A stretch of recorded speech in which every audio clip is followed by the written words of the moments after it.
शोर हो गए। सावन के महीना आगे बोल बम के शोर हो गए। बरसत है सावन के रिमझिम फुहार। चला रे कांवरिया धुरिया है डगरिया, जाना हवे किलकिला भोले बाबा जी के द्वार। चला रे कांवरिया धुरिया है डगरिया, जाना हवे देवघर भोले बाबा के दरबार।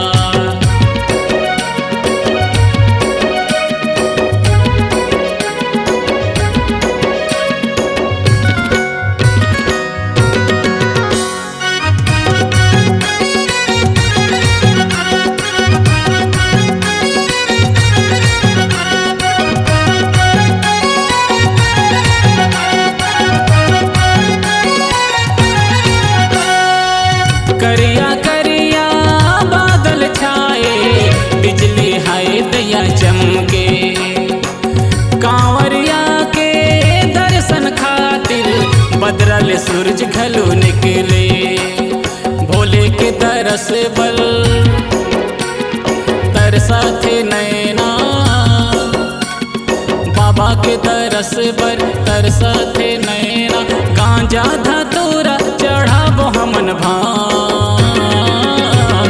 चला रे कांवरिया धुरिया है डगरिया, जाना हवे किलकिला भोले बाबा जी के द्वार।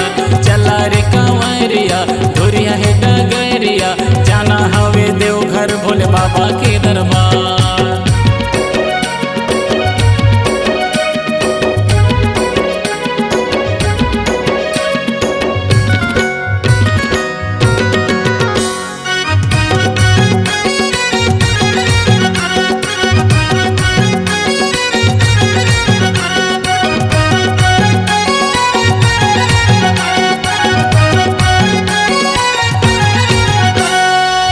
अम्बे टिकरा के मांड नदीले, निर्मल जल तय भरले।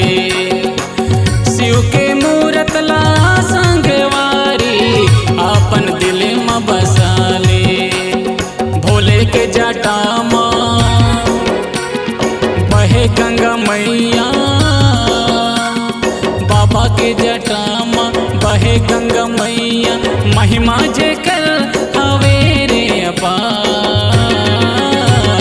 चला रे कांवरिया धुरिया है डगरिया, जाना है कैलाश गुफा शिव के दरबार।